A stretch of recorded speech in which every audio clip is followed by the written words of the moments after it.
myself and my kid because I just live for my kid. He's so fucking Oh, so cool. cute. You like Welcome. it?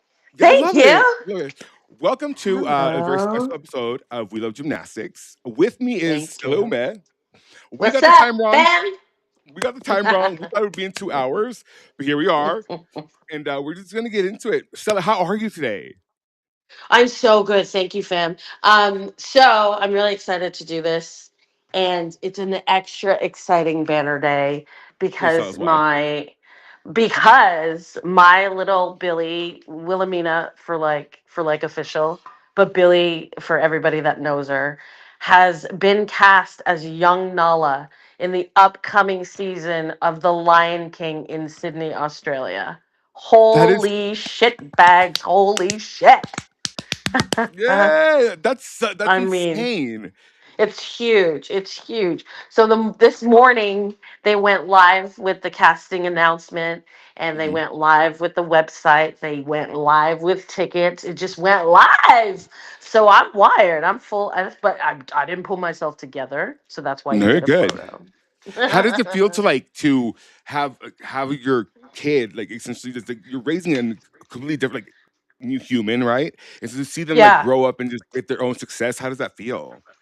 I mean, it's wild. Like this experience and this journey has been Herculean, but it has also been like I'm not joking, divinely interceded on every single turn, every single moment. Went Elaborate on that if without you a don't mind. hitch. Well, it went without a hitch because you know that sometimes when you try and shove a round peg into a square hole, you're like you're like climbing up mountains. But Right. then you have other situations that shit just it just hits. It hits differently because everything works exactly the way it should be. It's fully seamless. It's hard, it's challenging, but it's not stressful and anxiety inducing. So because it was like this, and I swear to you, one of the biggest things that makes me go, this was not in my control or power, is that um, her final audition was scheduled for December 5th. And she's been at the same dance school for 5 years here where we live in Australia. And for 5 years, the date of that concert, which you cannot miss, you sign up for the year, You're locked you're not in. you're locked in. Like I don't even think I would have like leave that if I turn on like we're not gonna be here. I would be dead. You don't leave that alive, right? And Right. so this we know she's been there for 5 years, and for 5 years the date has never changed. It has always been the weekend of December 5th, 4th, 6th, something like that. Right. And this year I didn't even know because I assumed it would be on that date. This year I was planning something. Someone pointed it out to me. I was like, why is everything so early? I don't understand why the photo date's so early. And then someone said to me, that's because the concert is the weekend of the 30th. I was like, shut the front door. I was like, it's the 30th? I asked this question in September. So I figured it out in September. But the reality is, the programming and the slotting of that time had happened way before January hit. So we already knew, someone already knew, it was already in the cards that Billy was going to be busy. We were going to be busy on December 5th. And that's That's exactly what happened. crazy. Crazy. That is so like Crazy. it's one of the things that it's just again, you said it's divinely interceded. Like you can't it's out of your hands. It was Yeah. hers. It was It was hers. It hers. was hers. It was carved out for her. And like I was really struggling all year to like get work, find work, keep work. It's just because I would have had to quit my job. And so like there's so many things that has happened in this journey that have blown my mind. Like I was driving by when I was feeling really stressed out, and I live in like a kind of small town, and this car passes me. Like you kind of know everybody where I live. And this car Right. passed me, never seen it before. What was its license plate? Pumbaa. What the fuck? Dude, Hey, that thank you. shit's weird. Right? Weird as. And Weird. so like all of these things, these signs, these moments, these happenings, and like even just finding accommodation, like it was just amazing. So yeah, this shit was put into play a year ago and I didn't know about it. It's And so so how funny does when it we yeah, that yeah, when like, how does it feel like when all the things finally like make sense? Like makes sense. how does that feel? Like, I'm sure it kind of feels unsettling, but like, doesn't it feel like look at God, like look at the universe? Well, yeah, it's so funny because I'm not gonna lie. There were weeks in there where I was just sort of ready to pack it. I was like, this is not what's happening. Why aren't we hearing information or news or why do I feel like there's a vote of non-confidence? Like I just had all of this anxiety and doubt.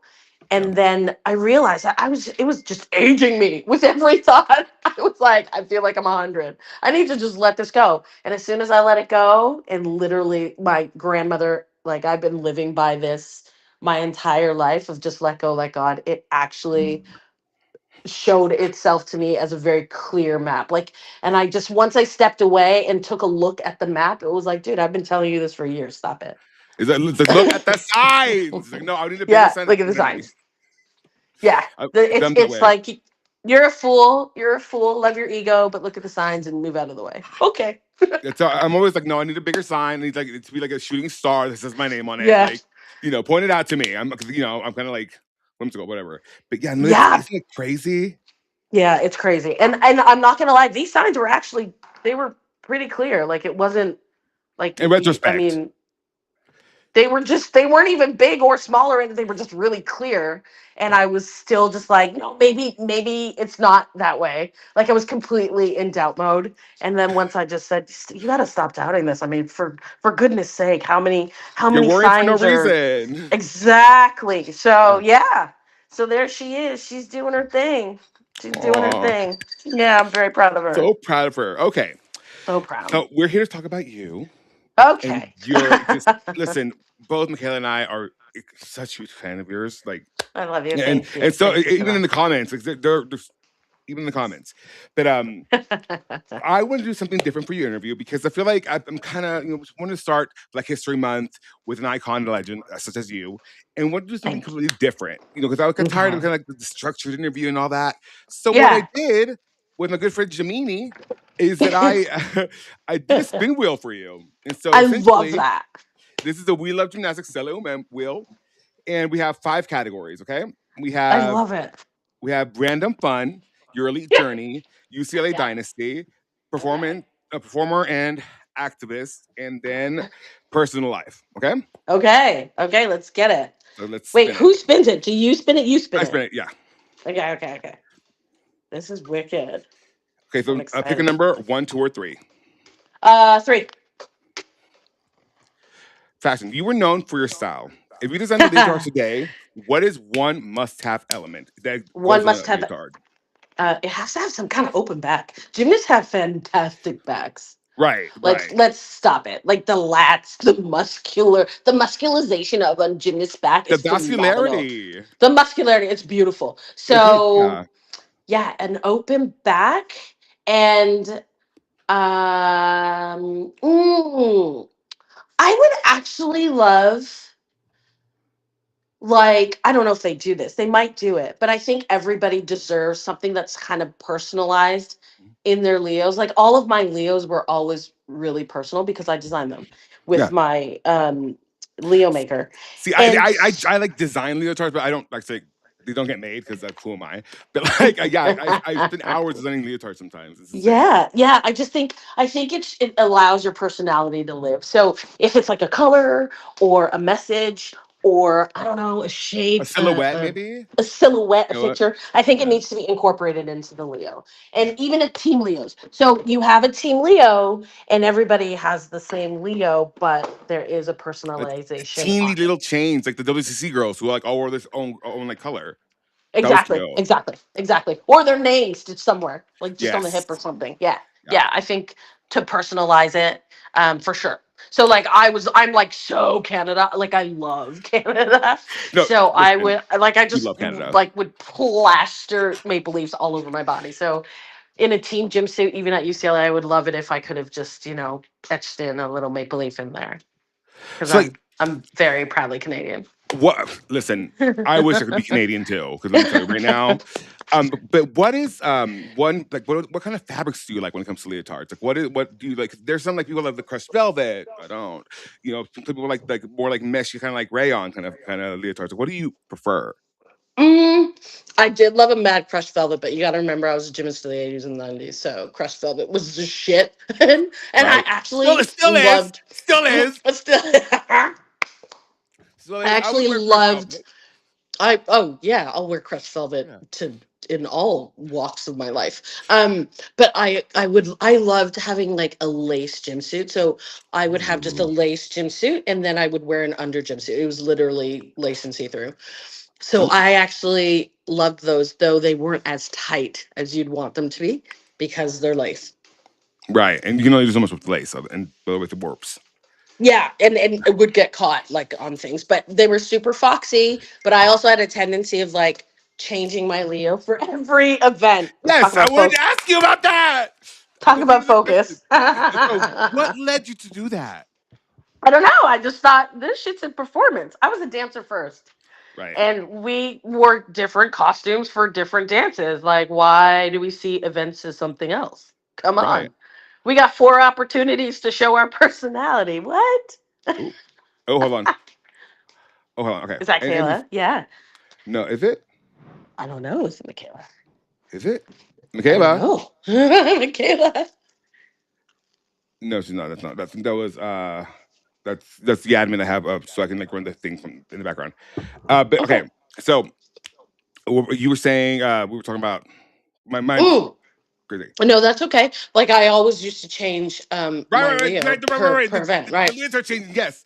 So, because 100%. sometime you might look good in a striped leotard, but that won't look good on bars, and you're the grid Exactly. line. Exactly. I was like, what character am I rocking up to this as? Right? Floor and Vault was like power and like Floor was full performance. Beam was like, get the fuck out of my way. This is psychological derangement. And this is me and the Beam. We're just doing it. And so I always would rock up with something different. And I never wore the same Leo for a particular event. Does that make sense? So it Yes. wasn't like, oh, I had my beam gym suits or I had my floor gym suits. It literally was like, this is nationals.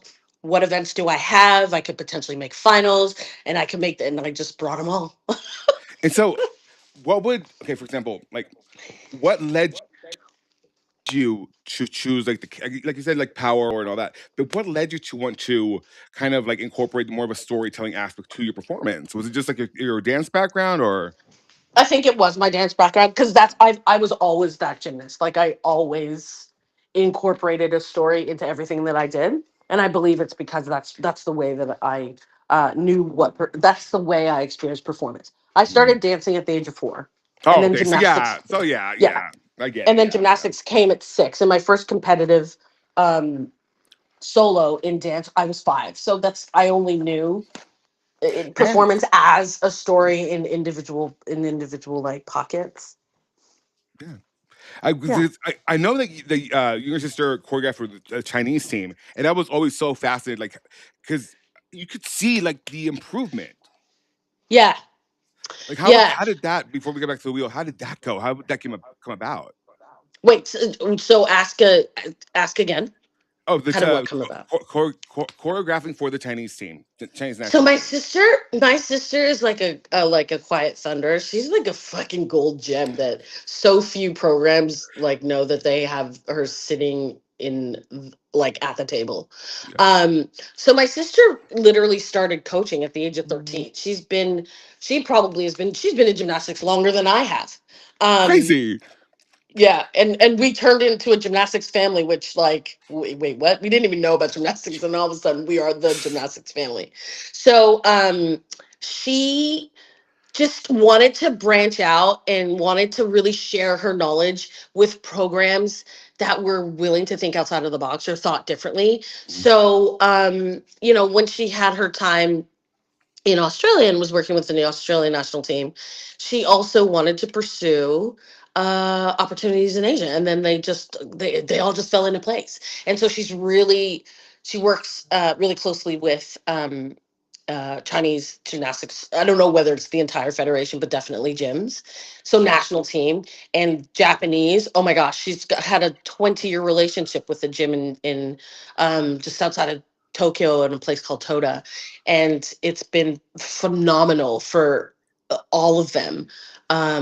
And then she now is working with India in Oh helping wow, them get their program up and running. They want a high performance program next level, so they've brought my sister in, and she still occasionally works and presents with Australian gymnastics, and the kid's all over the place. She's all over in Singapore. She's all over. what a She's queen! right. That bitch is like putting her shit in every possible place she can, and She's then like, you walking will away, see and my people are work. like, exactly, and they're like, "Who did that, Stacy?" Like Yeah, it's just, yeah. So it's and super it's. cool. I'm very I proud of feel her. like even your guys' style is different too. Like I mean, it's. Mm. I mean, you guys are sisters, but it's different from one another in the most It's crazy ways.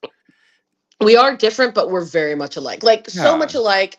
I mean, we're all TikTok and we all doom scroll and bed rot, right? So yeah. there've been so many posts that have come up and say like these are the traits that you and your siblings share and and the one thing that you get with your sisters, you guys sound exactly the same. And I was like, that you're not wrong. You are not wrong. An Hey, example an example of my sister and I literally sounding the same. So I was at UCLA, and that was in the time of answering machines. We didn't have any social media. We didn't have cameras in our phones. We didn't have cameras you would anywhere. record your answering machine message to people. 100%. And then Yeah, you'd get home and you'd press play on a fucking tape and rewind that. And so I was out at the bar and I had to remind myself to do something. And my sister lives in Australia at the time. So I was in Los Angeles. I remembered something. So I called myself and left myself a voice message. And then I forgot about it.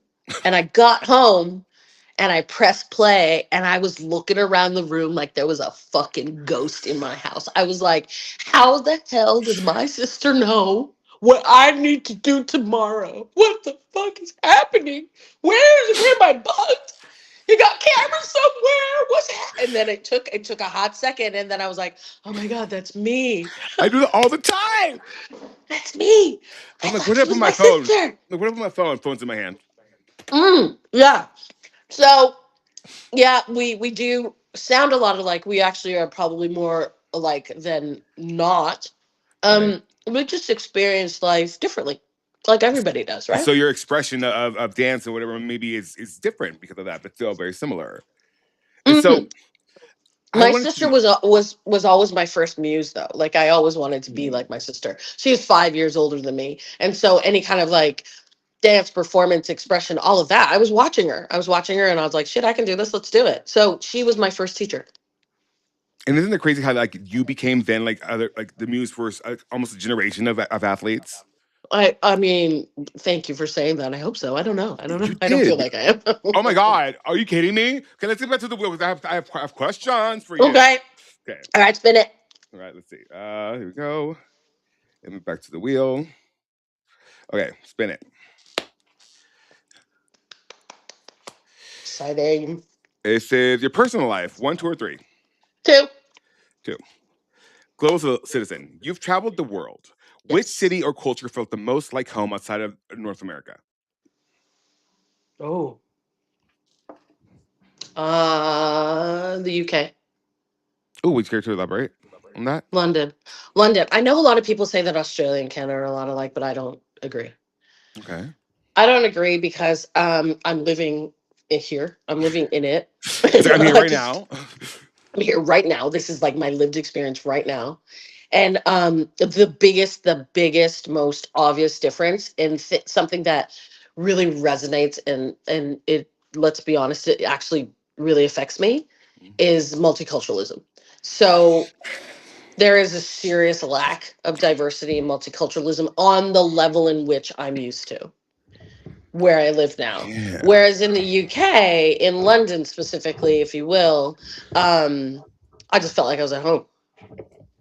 I felt like I was at home And diversity, multiculturalism, as that, like, it's just the lack of it is felt instantly. You know when instantly. you're in a space you don't belong, or you don't belong. Oh no, you can say that. Like it.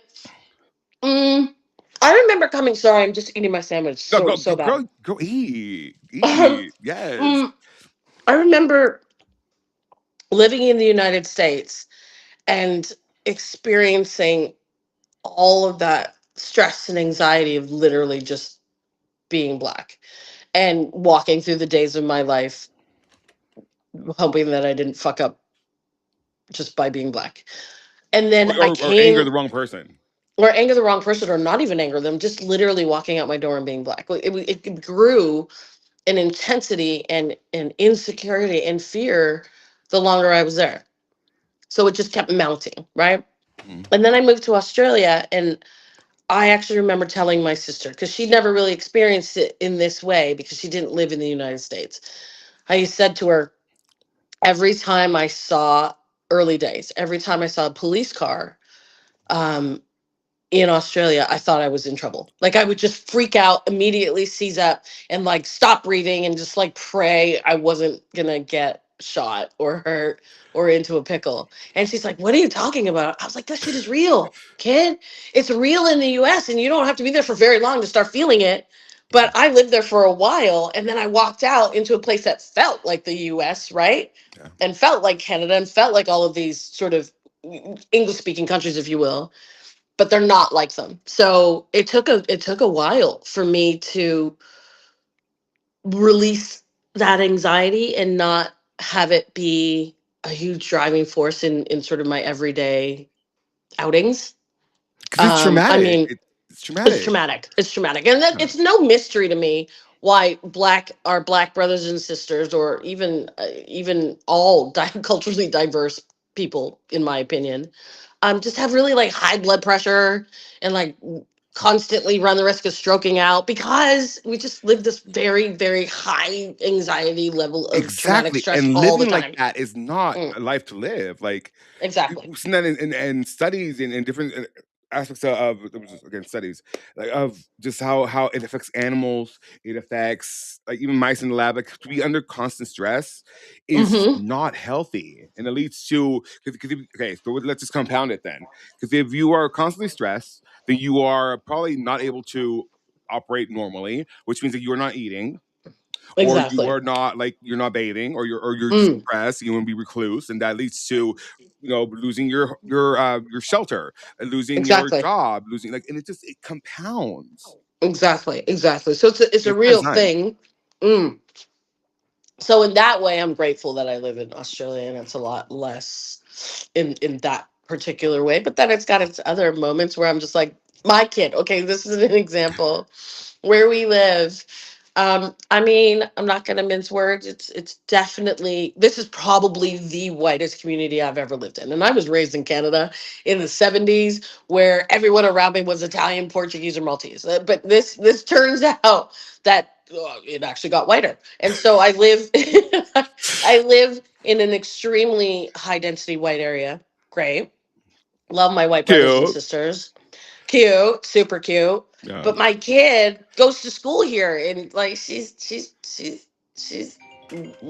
just the one or two or three. There's not a lot of her. Yeah. And I remember her saying, there was a celebration of Africa happens on, it's Africa Day, and it's on May 27th. And we were gonna go to like a fair in the park or whatever, Mm. for Africa Day. And she was so excited. She's like, I cannot wait to see all those black dots. She's like, I am at school and I feel like I'm just in a sea of white dots and I'm just this one black dot. And she's like, I can't wait to see my people. And then we got there and she looked at me. She's like, I was expecting more black dots. Like I was like, where are the black people? Where are they? I was like, yeah, all five of us are here." I mean, it's just where we live, sweet. Like, My so, cousin yeah, studied in yeah. Australia for a while, and she said Mm-hmm. that she's more fair skinned, like white skinned, and Mm-hmm. she said that she experienced a lot of racism for no reason. Mm. Where did she study? What, Oh gosh, I want can to you say remember the city? Brisbane. Brisbane. Mm. I do find that I've heard that my sister landed in, because my sister lives in Australia as well, Mm. and she has been here for 25 plus years, and Brisbane in Queensland was her landing spot, and she actually experienced much more racism and racial negativity, um, there than she had anywhere in her life. Anywhere in her life. So I've actually heard that it might be quite thick in Queensland. I mean, I don't spend much time in Queensland, so I know my husband's like, if we're gonna move, let's move to Queensland. I was like, no. So how does it feel to be like a mother of a young black woman and black girl in this current environment, current state of our I world? Like, mean, it's been an interesting journey because we're two very different. mm, We're two very different generations, yeah, hers and mine, and two very different experiences in terms of race and ethnicity and cultural diversity. Like, I was still raised in a place where you, how do I say this? Like, there wasn't, no one was talking about it. yeah, And we were just kind of walking in and out of the days of our lives. But it was super culturally diverse where I grew up. So when I moved to the United States and went to university, I actually felt a massive culture shock because I didn't experience race the same way, race and ethnicity the same way in Canada. right, right, right. Of course, like So yeah, like so I never walked into a room and actually thought about the color of my skin. I never did. It never really occurred to me. Whereas I was being raised by parents that it did occur to them because they were both immigrants. My father's Nigerian, my mother's Guyanese, and they came to Canada and they experienced racism. So they raised kids. Well, I can only speak for myself. I cannot speak for my sister. right. But I was raised in a time by two people that had experienced racism. For me, being raised in a world that I'm like, is it a thing? Like, I don't even know. And then moving to a place like, oh shit, it is a thing. And then becoming like, oh, okay, I'm kind of educated on my own shit. I didn't even know this. And then raising a child in a very non-culturally diverse area and country and being the only black face that she really sees and thinking to myself, I need to just be that space holder for her to discover all parts of herself. Like, I'm not saying, oh, you're black and forget about the other side. You're biracial. So you have two ethnicities running at the same time, two cultural diversities, two cultures running at the same time. Discover it all, but also know the one aspect of like the darker cultural identity is that people will look at you in particular ways. They will judge you when you walk into rooms simply because of the way that you look. You will be, you will have to be smarter, faster, stronger, and Twice, if much not more thrice, refined. if Twice, if not thrice. Yeah. yeah. So like that's just the way it is. Um, Like we and like I so shit, go on. it's so true.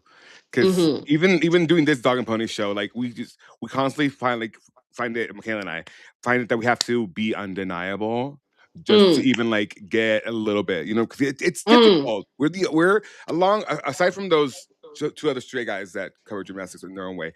Um, mm. we're the only people of color and LGBT individuals that cover the sport year round, and it's Yeah. crazy. Like just seeing and having like experience some things that Brennan talk about. It's crazy. Like to this day, we're in Yeah. 2026 and we're back I here. know. I know, but then I uh watch or I experience life in it and as a spectator of it as well, and to watch the world of gymnastics that I was a part of, fucking hell, the terrain is completely changed. Like Yeah, there was maybe five of us across the world in the sport of gymnastics when I was coming up, and no one, I really didn't have anyone that looked like me. So I would remember being asked questions like, who's your role model in gymnastics? And feeling very unsure about how to answer it right. because I didn't want to offend anyone. But the reality was, I was like, why do I need a role model? No one looks like me. So how can I fashion myself and model myself after someone I don't even understand? Like, they don't look like me. So how can I be like them? I don't understand. So then I wouldn't say, I'd be like, I don't have a role model. And then the question is like, wait, what? You don't? I mean, are we supposed to be copying people? I don't. I was just really lost on that question. I didn't really understand it. And so I just came, saw it, conquered. My mom's always has said I just moved to the beat of my own drum. I was like in my own fucking world, just doing gymnastics because I love to change in costumes and Yeah. like I don't know, playing hard, partying hard, like just living, right? Yeah, just be Because I didn't existing. existing. I didn't know how else to be. But now I watch the terrain of this amazing sport that I was gifted my life, and I'm like, shit, I guess it does matter. Like, I And you know and you who only else know said what that? you know when you know it. You only Exactly. know what you know when you know it. Yeah. What were you gonna I find say? fascinating that, like you said, I don't have any role models, and you know who else said that? Aliyah Mm. Musafina. And Yeah. so let me tell you, amazing women think alike. Thank you. Okay, Thank you. so I think you should just create your own jam and like figure your shit out. Don't try and be why like an. not? It's too tough. It's too hard. I mean, it's a lot of work. I think to try and be like somebody else. Just be you. Just be you. Right, right. Okay, let's get back because I need. There's some things I have to ask you. Otherwise, Okay. Have to. Okay. I will be like murdered by Michaela. Okay. And that she already is going to murder me twice, but it's okay. It's fine. Okay, let's go. Spin it again.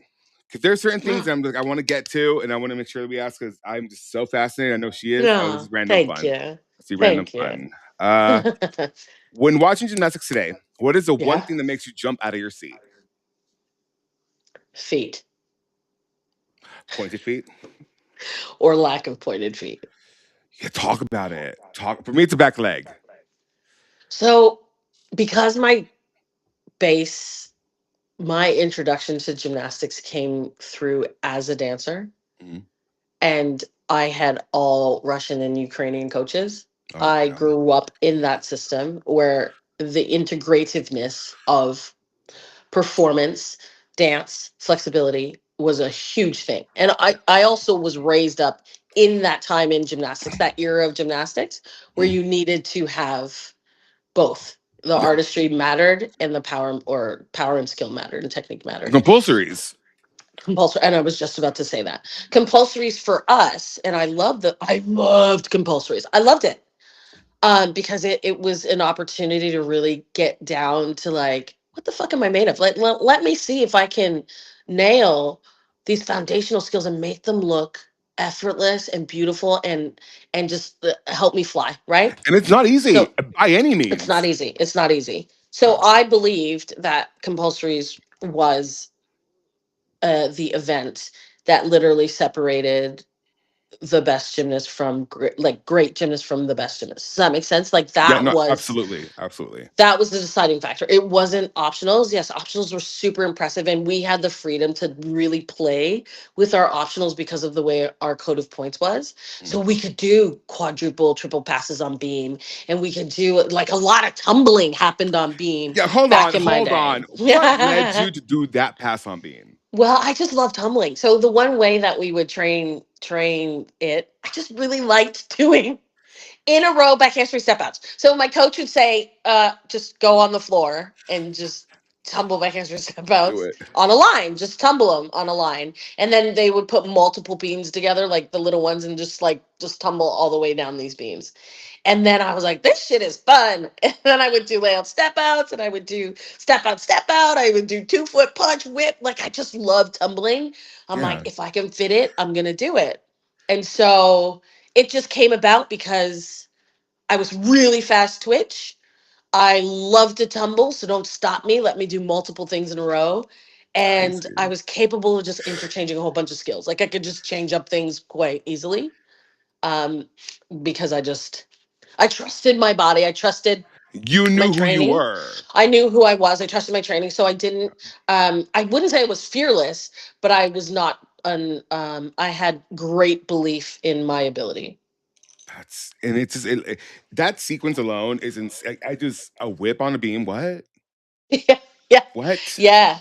And I don't even think like I don't know what we thought it was. I think I just always called it step out, 2 foot step out, layout step out. Like I never even called it a whip because it never occurred to me that it was a whip back. I just thought it was a 2 foot layout or 2 foot flip. You know what I mean? Because it Yeah, wasn't a yeah, yeah. full body, straight body layout. Right. But I never thought, oh yeah, that's probably a whip back. It wasn't until way many years later, thankfully for all you smart gymnastics people, that were like, dude, Stella, you did a whip back on beam. I was like, did I? I was like, I oh did. yeah, yeah. No, I can see that. Yeah, I can see that. I get it. I mean, but I Crazy. also did on floor whip back immediate. So it was just I love tumbling out of whip backs, obviously. And you're fabulous at them. Thank you. So okay, Thank you. I want to ask how Yes. did 'cause there's three questions in the UCLA part of the wheel. So I'm just gonna ask them to you right now because we're here. Okay. How did it feel to be a part of that '97 team? And at what point in the season do you go like, we're not just good, we're like championship winning good? Actually, I don't think we ever said that, to be honest. I think there was a level of humility and like real seriousness in actually that whole time that I was at UCLA. We were not what UCLA is now. We looked like we weren't having fun because we were all really serious and contained. But I think it was just the time where the gymnastics, even I thought when I got there, I was like, "Ooh, shit! There's some pomp and circumstance with this." And if you watch videos and you do like a side by side of like gymnastics in the '90s at college and gymnastics now at college, we look like we're half asleep. We look like we're just there, like just doing our thing, and then we walk away to the side and we'll like bend your back in half and land on your arches and your landings, and you're like fucking showing up and you're jumping. And I was like, "Whoa, that's a lot!" Like we just didn't we that's just not who we were, but it was still more than I'd ever been, so I guess it Yeah. still was pretty rah fanfare. And so we never I don't think we ever came into that thinking, yeah, we're the shit, we're number one, because we weren't. So why would we say that? And we just went out there, we're like, fuck, we got 4 events, let's go. Yeah. 1, 2, 3, 4, let's get them done. We're not really gonna pay too close attention to these marks. I don't think it was a blowout. I think it was quite close. And so Yeah. there was like a neck and neck sort of situation, or like, you know, you have to land here if you want to stay in the game. Like it was still really close. So we couldn't sit there and be like, yeah, we're number one, because I think it was anyone's game. So I want to say you started this tradition of Oh, just did like I? What? seniors in their last routine scoring a 10 at Oh, did nationals. I? Because you on your last routine on floor, you scored Yeah. the 10. And what would Stella today tell Stella then before the music starts? So I this is the only regret I have. Mhm. I was working round off my hamstring full out as my last like as a pass, and Mhm. I was perfectly fine and I could have done it. And my only regret is that I did not do it in my last pass. Like I wanted to do it in my last pass and I didn't. And so what I would tell myself as that Stella now to this Stella, do the fucking Do it. pass. Do the pass. Yes. If you know you're capable of doing some shit, do the pass. Do it. And it's just crazy because then, I mean, years later, Penn Pinley, same thing on bars and beam, 10. And Yeah. that was her last routine. So it's just one of those things like, That's so funny. you have such a beautiful career. And the more we get into this, 'cause I have some questions. I, um, I want to ask you, Yes. okay, so let me pull out my questions to make sure I'm like doing it correctly because then Mikhail No said, make sure problem. you ask this question. Um, Okay. let me see. Oh, duh, it's right here.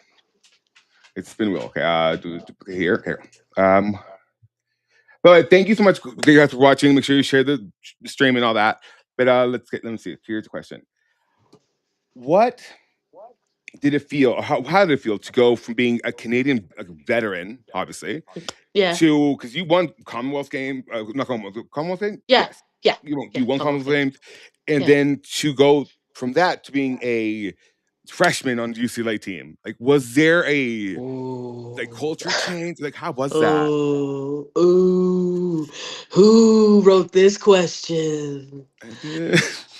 I feel like someone was sitting in my closet when they knew, but like, who was the fly on the wall that needed to write this question? So, in all honesty, I actually had a very difficult time at UCLA, Oh, and for anyone that was there with me can completely attest to it.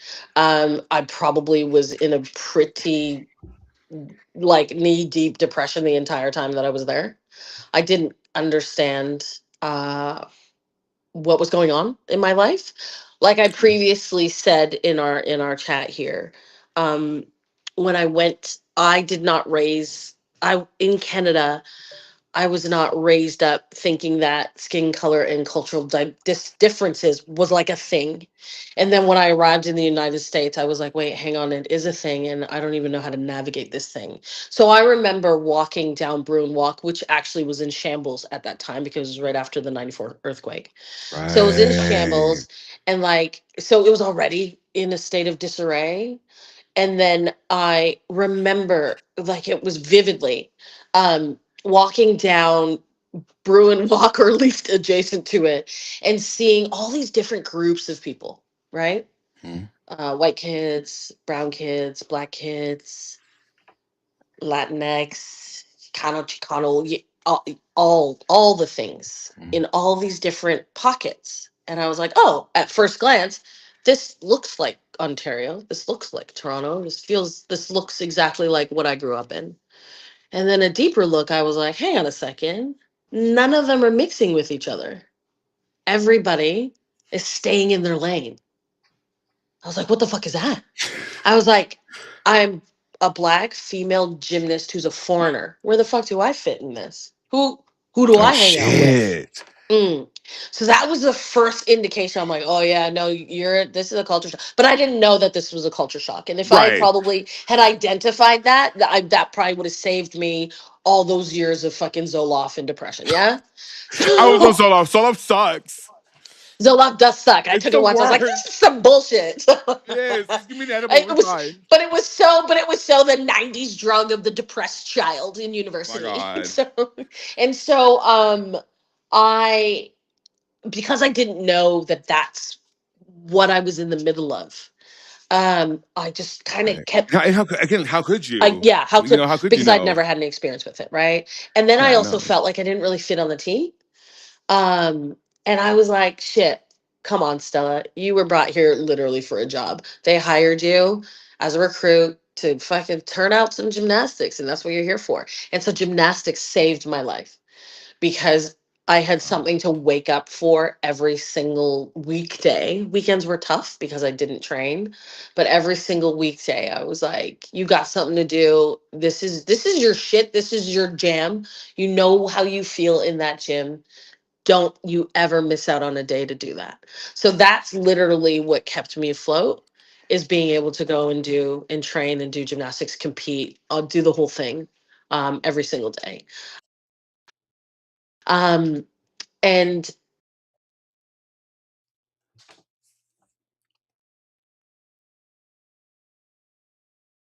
Hello?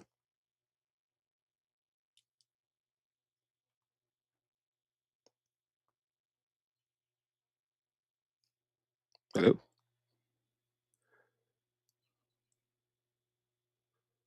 What happened? Uh,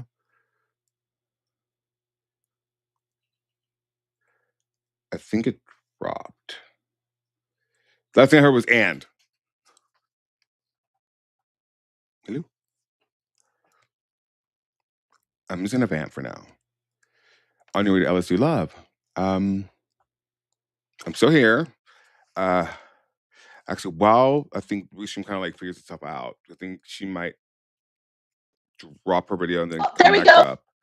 Uh, There we go. there we go. Okay, cool. Sorry, Cool. it was my the sounds came back. Are you okay? Can you hear me without scratching? Yeah, I can hear you. No, but so my phone gets overheated when I'm on Restream. Ah, That might be it. okay, okay. So Yeah, you're yeah. scratchy, I'm not scratchy. No, you're not. You're beautiful. You're fine.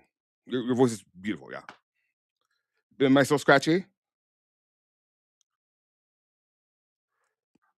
Is it? Is that me?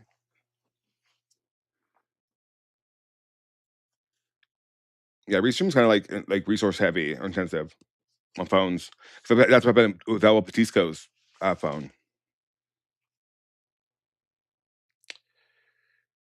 Uh,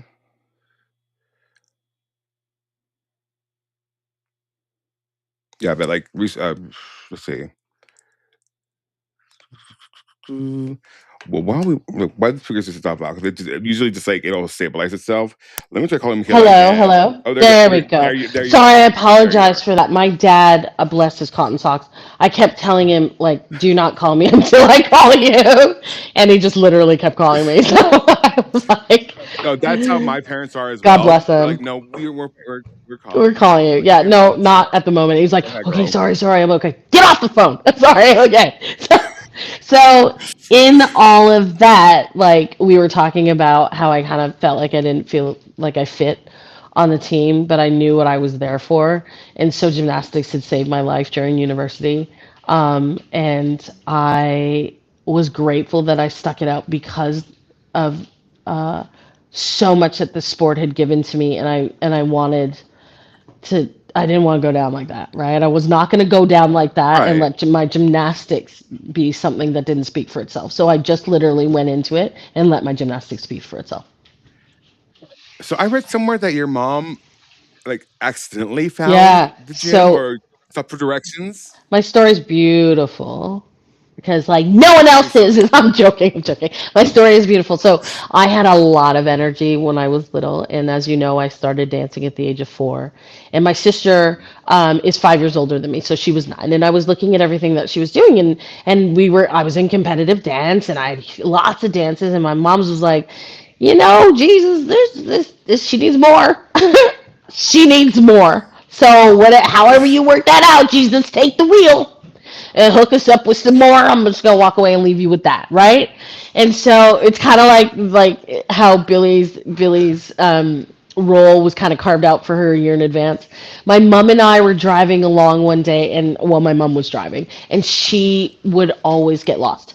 So and I was always in the car with her. So Oh my god. we went to this like it was a Saturday. I completely remember this. I was 6. It was a Saturday, and we ended up in this sort of like industrial like mart. So every Right. building was an industrial building that would not be open on a Saturday. And so we're like, well, what are we going to do? This was the time even before paper maps. This was Yeah. this is like when you had to get out of your Before car, MapQuest, Google everything. Maps, This is when you GPS, have to get out of your everything. car, go to the station, and ask for directions. This is the time I'm talking about, right? And so I got you. we were in this area that was all industrial. Nothing looked open. We went and stopped and looked into very like many establishments, and nothing was open. And then there was this one door that was open, and we turned it and walked through the door. And my mom's intention was to get directions. And I looked up and I was like, "Hang on, what is Now, what is this?" this? All the gymnastics equipment, and it is like an ADHD child playground with all of these Yeah. colors and shapes Yeah. and Yeah. foam pits, springboards, trampoline. I was like, "Hand the fuck on! What is this?" And I went running into the gym, across the floor, jumping on everything. And the beautiful administrator that was in the office at the time, I came to know her name later, Miss Pat Oliver, was the only one sitting there. And her and my mom's just kind of like looked at me, looked at each other, and then looked back at me, and that was it. I started gymnastics a That's week it. later. Yeah.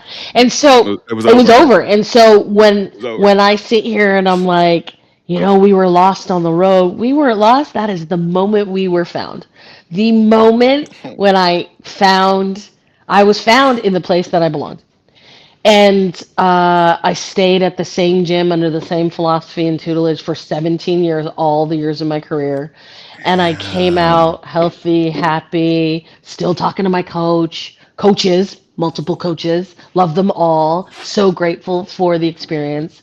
And It can be I know done. it can be It done. can be Was done. never thrown under a Yeah. bus. In fact, my coaches went to bat for For I can again only speak to my experience. Coach went to bat for me. If someone said boo the wrong direction, he'd like you move over, like fucking stand in front. It's like And that's say so that shit to important. me, right? And so because I remember like one of the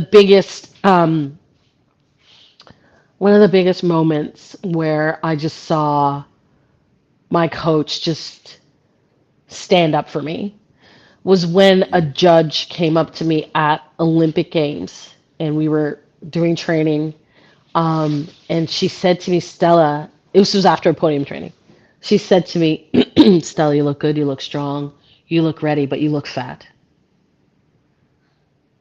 And So that's okay. Because Sean Johnson said that that happened to her. I'm like, that actually yeah. happened. Yeah, I was like, I'm sorry, what did you say? First of all, I weigh 98 fucking pounds. But what did you say? She's like, you look all of these things, but you look fat. So I can look all of these things and fat at the same time? Is it a problem that I look fat because I'm still doing what I'm supposed to do?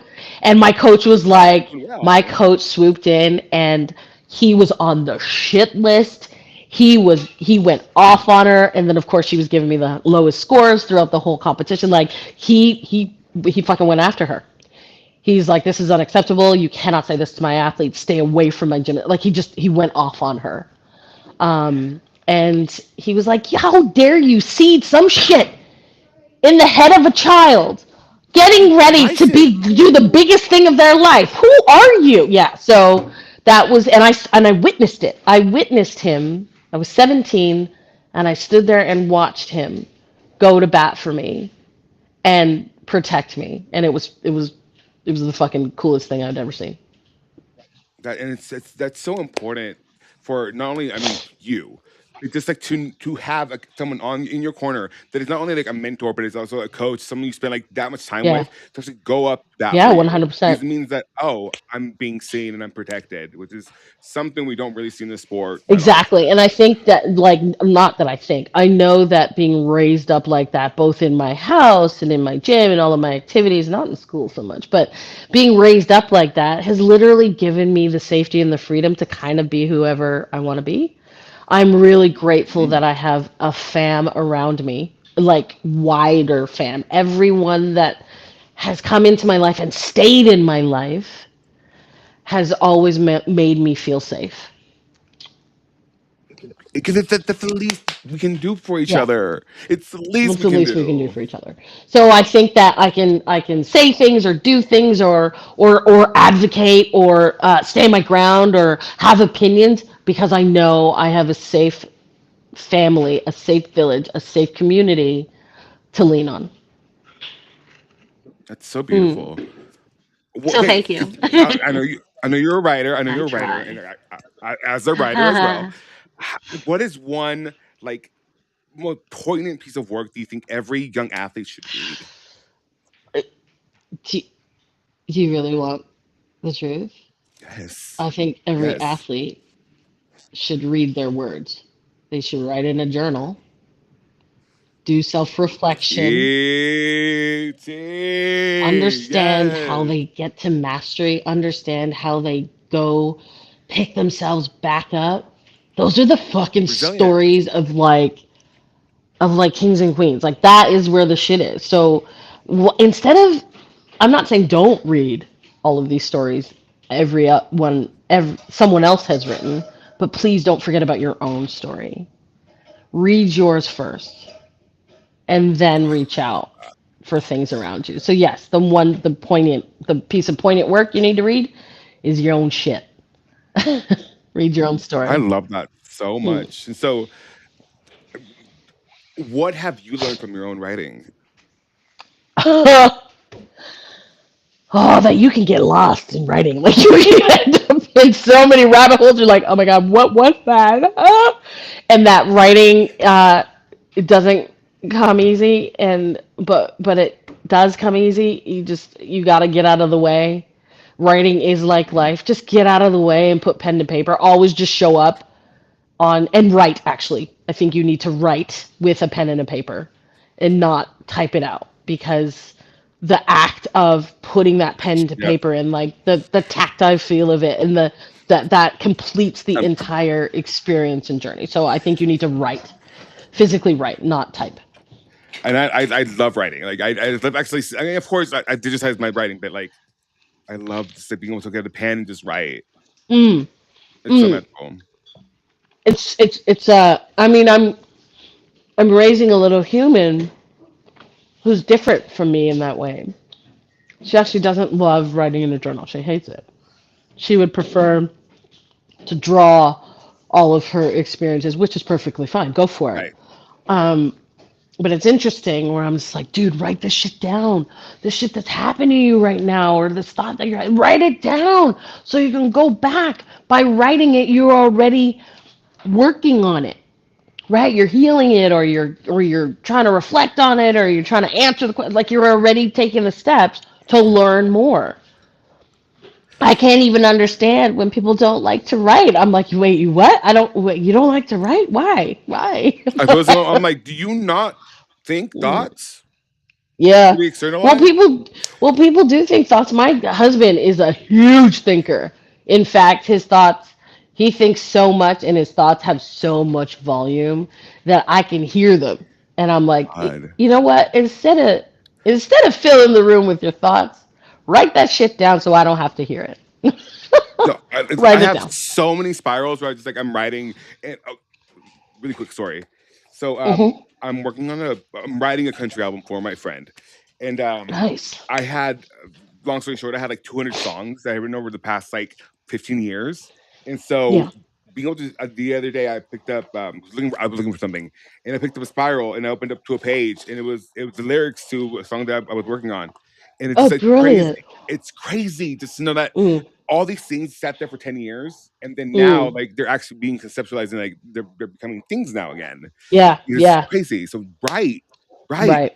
I think you should write. And I going also majored in sociology, where all we did was write. Like I couldn't really get on board with many subjects, but at UCLA. But sociology, who likes soc? But I went into Soc 101. I was like, come on, what is this shit? This shit is cool. And then I just spent 5 years just writing 20-page papers on repeat. I was like, I can bang out a 20-page paper in an hour. It's all good. I love to write. it's just therapeutic and I think that It's for me cathartic. writing yeah yes for me writing stemmed from watching my cousin eldest cousin get mad and then start writing just her feelings out. Mm, mm. It was crazy. Actually, that was the way that I generally would deal with my shit. So I probably started, if you call, yeah, let's call it a diary. It was a journal, but like hello, my diary with a lock on it, and no one could get into it because those locks were like really high tech. Um, I probably hit my first journal at about 8 and journaled consistently till Do you still forever. have it? Oh, I'm sure I probably do. I never throw anything out. I'm a hoarder. So I never My, throw anything out. I'm my sure mom used it's to in a hoard. box. I'm sure it's in a box in my bedroom because, like, my parents still, bless them, have not touched my bedroom in their house, and I haven't lived there since I was 19. But I went away to university, and I was like, look, I don't know what y'all are thinking and what you're gonna do, but do not touch my room. Do you understand? My room is 1000%. my room. one thousand and percent they and they literally didn't. Bless their hearts. I'm sure they could find better use for the space that I completely commandeered. Whereas my sister was like, she moved over to Australia, and my parents sort of remodeled and made her room an extension of their room. And she's like, "You guys have completely erased me. Like, even got rid of my room." And I'm like, "Wait, hang on. I told them not to touch mine, so you didn't do the work in you should have left advance." a note. You And should if have you, left a note. you should have put your stamp on it and let them know that you're not going to tolerate any changes, but you didn't do it, so you can't complain. They're like, Stella still has a room. I was like, I told them not to fucking touch it. That's why. I left instructions. I Like left instructions. So I think that in that room, in a box, you've got scores and scores and scores of my diaries, which I probably would not dare open because who needs to read something from an 8-year-old well, at you the age never of 50? know. That's Oh, that's I don't know. that's the idea. I was a little crackerjack. Like I was a little quacky kid. Like I had a lot of really intense thoughts going through my head that I'm probably like, nah, it's better just left on the page and behind No, that lock, same. 1000% a real same. sketchy lock. Yeah. So yeah, no, I would never have thrown them out, and no one ventured into my shit to try and read them, which is great. So thank God. Going back to like you're making your way through the because ranks. Yeah. How did it feel to be one of the first famous black gymnasts? Like, I how? mean, am I famous? I'm not famous, Yes, you so are. Yes, you I, are. Yes, you are. Yes, you are. Say her name. Yes. Yes. I mean, I appreciate you saying that, but how does it feel to be one of the first? I mean, I'm Canadian, so No. I'm one of the first in Canada, and then everybody kind of forgets that there were other people. You know what I mean? Like, so it's like, oh, the first American. I'm like, but there was already Canadians there.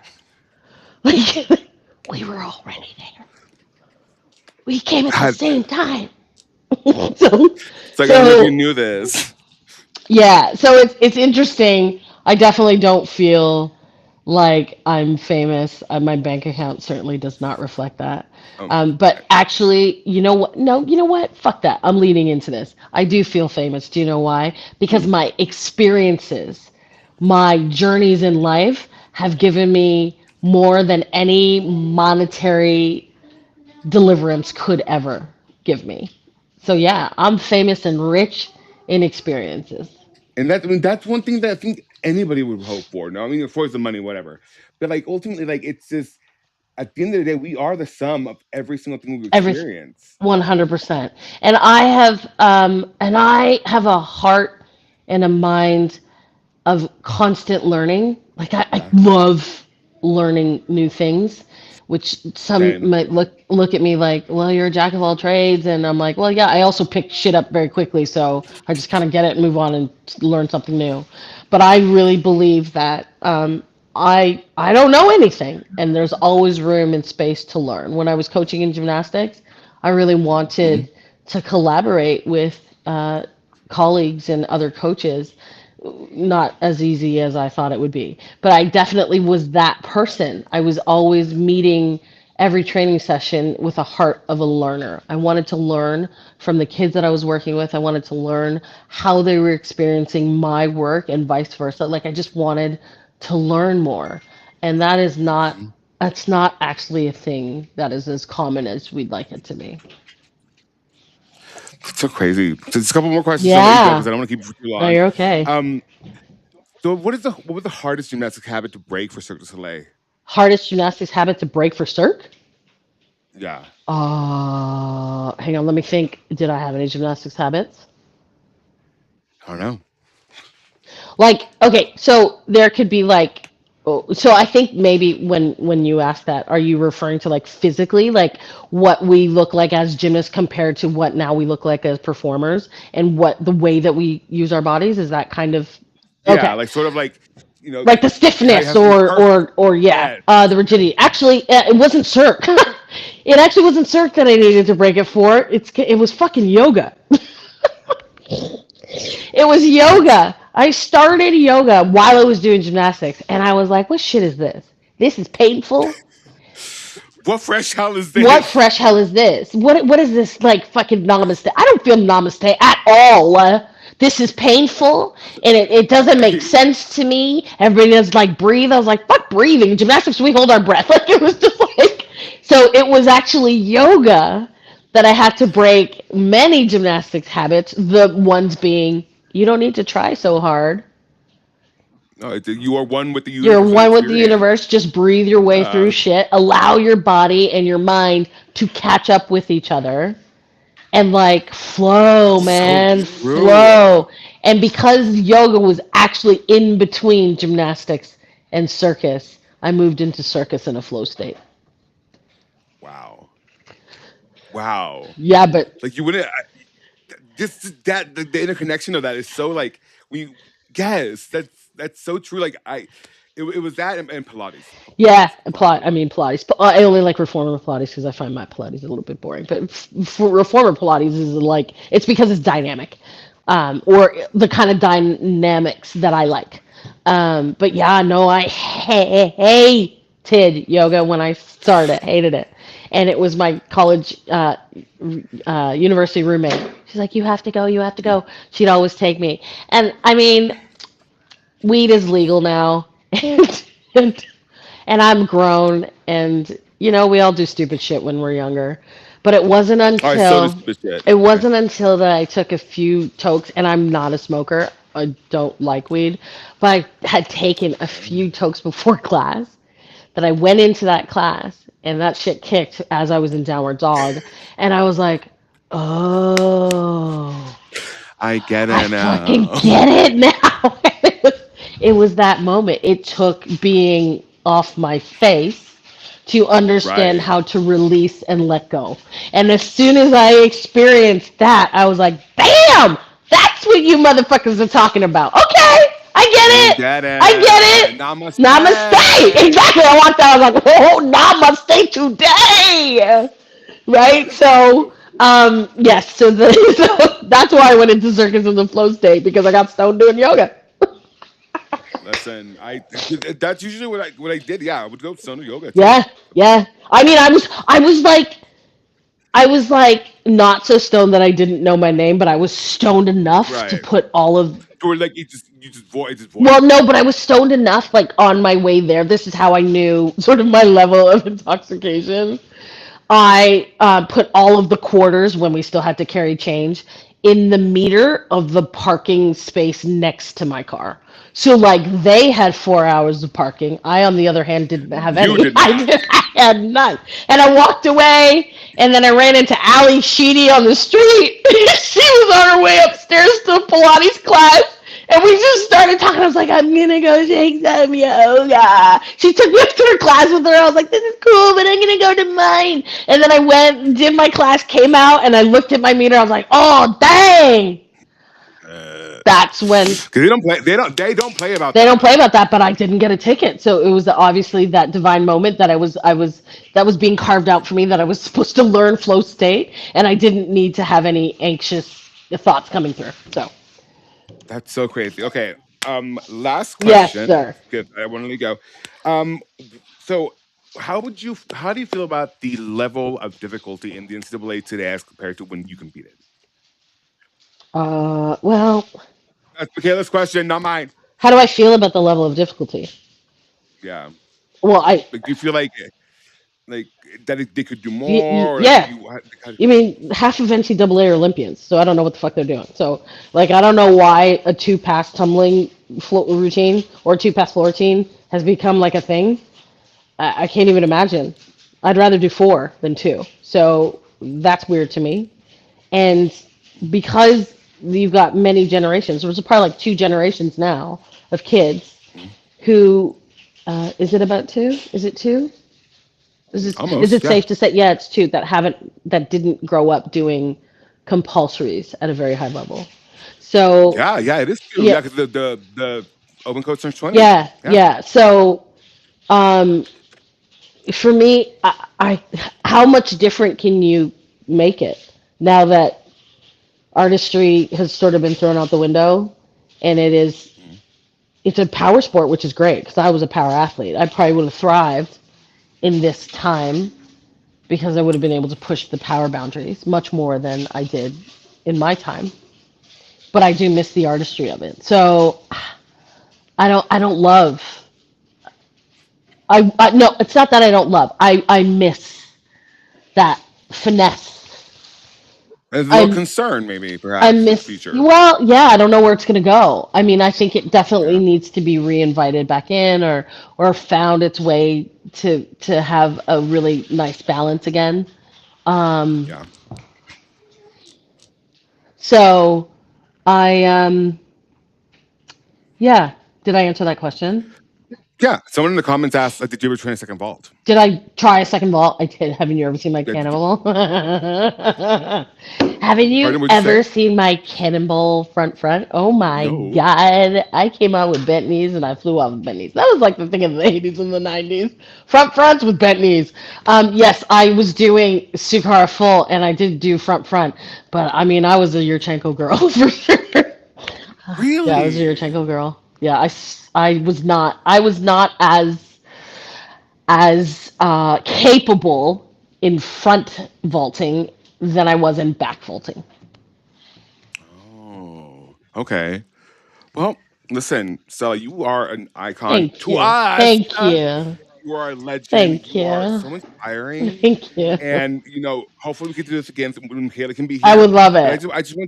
I want to tell you, am so thankful you joined us today because it just hearing you and feeling your energy and being like in conversation with you, I'm reminded that like this community, whether however big or small we think it is, like gymnastics is a sport that is it's like it's a universal It language, is. and And it's a I beautiful thank you. language. It's a beautiful language. And I think it is truly a gift to be able to have gymnastics a part of your life. Yes, it's all physical and it's all technique and but the biggest thing that gymnastics has given me as a gift of my life is my life. It has taught me how to get up when I cannot imagine standing on my own 2 feet. It has taught me how to remain vigilant, how to push, how to give back, how to say thank you, how to grieve. It's given me the foundation for my life, and this is what carries me through. And thank you for saying You're that because welcome. it's so It's true. so true. And if there's anything in my life that I can never do is to try to get the gymnasts and their talents even a sliver of the attention that the ball sports get. Yeah. That's what I'm gonna do. Yeah, That's what I'm totally, gonna do. 100%. Because gymnastics rocks. Whatever. Don't let It any. We are the does. best athletes on the planet. Don't let anyone tell you any You guys differently. are. Period. Thank you so much for joining us. You're Where can people find welcome. you if they want to follow you? Follow me. So, oh my God, you're asking for my handles? I do. I'm 50. I don't even know them. I think, I think it's Stella Umeh Ollie or just Stella Umeh on Instagram. It's probably just at Stella Umeh. And Just Google her. yeah, actually, just Google me. It'll probably just be easier. I never wanted to say that, but someone did tell me, like, oh my God, did you tell him? Just Google you. I'm like, that's so pretentious. But just Google me. So it's Yume. It's Yume, Yes, right? it's It's Yume. It's not. Umeh. Stella, StellaUmeh. And you So pronounce it Yume. I've said Ume. I Just pronounce so it we know. Umeh. I think my sister says Ume. Yume. My dad says Umeh. So I mean, but it Mm. means breath of life. So it's quality right there. That I is. I know. love I'm the that. coolest My names. middle name means my middle name means small talk in Oh, French. get it! Just I saying. love it. I do actually love it. Small talk. I love it. So And I my guess I am. my names. So Stella means star. My middle name Ungozi means blessed, and my last name means breath of life. My child, her first name is Wilhelmina, means willing protector. Her second name is Abigail of God's joy. Ume, breath of life. Nicholas, victorious people. We don't play. I love We don't that. play. Yeah, my name Addix means Oh, I balance. Like, love it. yeah, I love it. so Small talk balance. right? Hello. Anyway, Stella, thank you so much. Thank I hope you have a you. beautiful Thank day. And you. I'm so excited. You get us some I clips. will. I will do my Yes, best. ma'am. I will do my And Young best. Nala, please. I will. Thank you so much. Circle I life. adore you. Have a great, yes. I Have adore a you great all day. too. I'm gonna come off and just wave. Bye. Oh, it didn't work. It didn't work. Perfect. Well, it's fine. Thank God. Thank you so much. See you later. Thank you so much, Stella. Bye. Bye.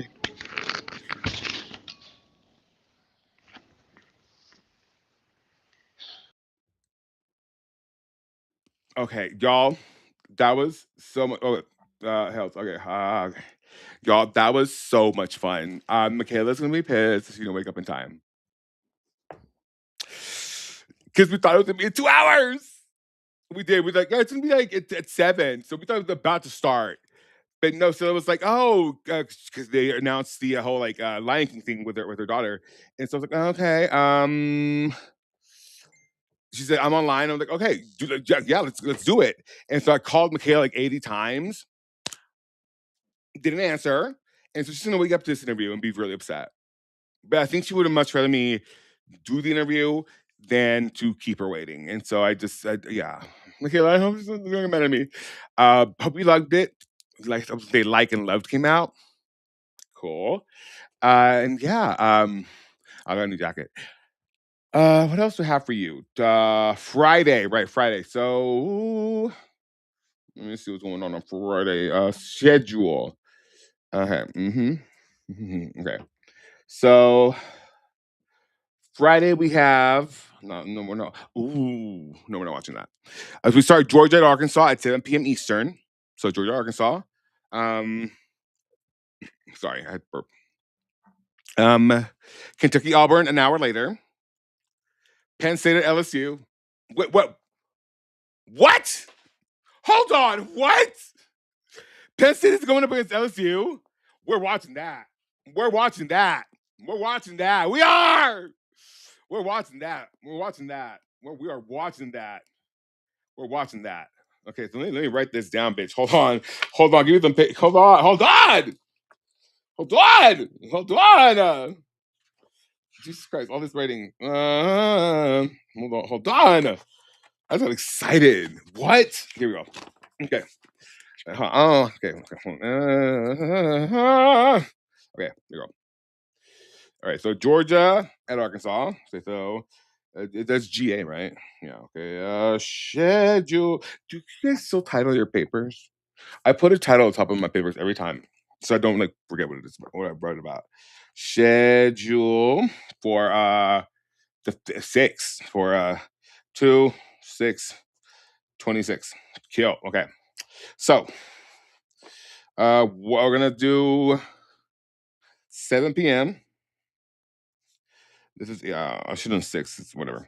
7 p.m. Eastern, let me do ET is Georgia, Arkansas. Georgia.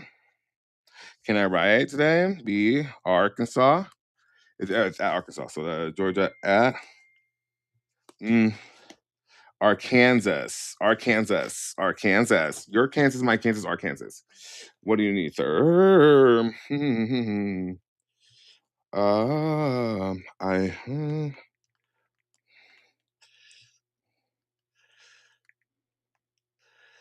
text you.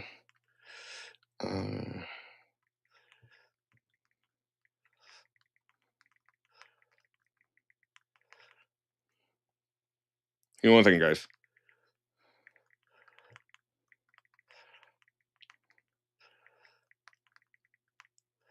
Okay. So there's that. Georgia, Arkansas, 7 p.m. Then what do we say? We said an hour later at 8 p.m. Eastern is Kentucky at Auburn. So Kentucky at Auburn. And then we're watching Penn State at LSU. I don't care. We're watching that. That's okay. So at 8:30 p.m. we're watching Penn State at LSU. Okay. And then Alabama, Oklahoma starts at 15 minutes after that. Okay. 8:45 p.m. That's Bama, Alabama. Arizona, I think about Alabama. I just think about Winnie B. Jerkin. I'm not going. That sucks. What is it? Oklahoma at OU. Okay, cute. And then, oh my God, 15 minutes after that, Florida, Missouri. I'm just seeing all this for the first time, so pardon me, because I don't see into the future much. You know, I'm more about in the moment kind of person. I'm lying to you. Okay, so that is FL. Write the whole thing out. FL at Florida at Miz. Okay. We're not watching. Well, we might watch Utah. Utah at. I was probably at AZ. Okay. And then at 10, it's Pitt at Stanford. God damn, it is packed. So that's just Friday, okay? That's just Friday, okay? Not watching that. Michigan at Ohio State. That's 4 p.m. for the next day. This is for the Savants. 2/7/26. It is Mich. Well, we might not watch it one next day. I don't really care for Michigan this year. I don't really care about Nebraska at Iowa either. So UCLA at Minnesota. Okay. It's at 5. UCLA at Min. But we're probably gonna end up watching. Well, not at the same time. We might not. We might watch the beginning of Michigan and Ohio State. Mitch at Ohio State. That starts at 4 Eastern. Oh shit! Oh, pen. Okay. Cal at Clemson, 6 p.m. Eastern. 6. Cal Clem. Okay. All right. And then Sunday, Michigan State or Penn State. What? Penn State competes twice. We're watching that. Okay, that's at 2. Love that. Oh, wait, that's the next day. Okay, 2, 8, 26. That is. Wait, Metroplex is this weekend? Hold on. What? Oh, it is February, isn't it? My birthday's in 20 days. Oh my God. I'm overwhelmed already. Overwhelmed. Okay. So MSU, that's at 2. MSU, at Penn State. We are! Okay.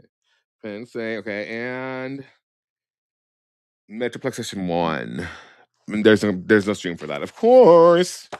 Cool. All right. That's it. God, that hurt my hand a little bit. We have 1, 2, 3, 4, 5, 6, 7, 8, 9, 10, 11. 11 meets total for this weekend. Thank you. Okay, so 11 meets.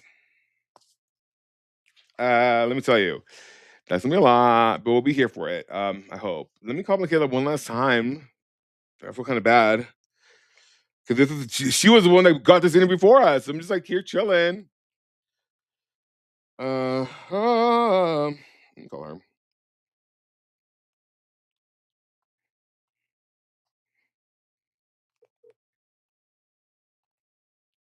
Okay, that did not. There you go.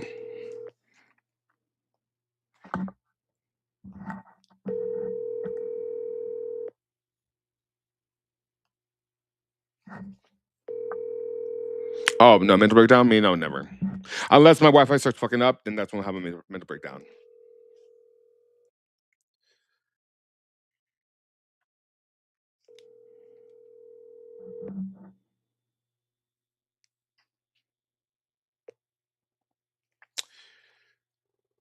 Please leave your message. This is one of the times she thought I was going to call her originally, so let's just wake up.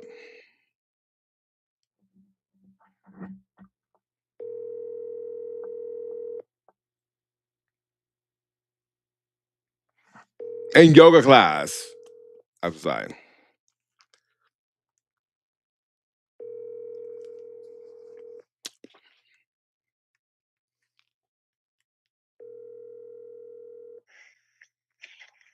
Oh, thank you for waking me up. I'm getting ready right Girl, now. girl, we already did it.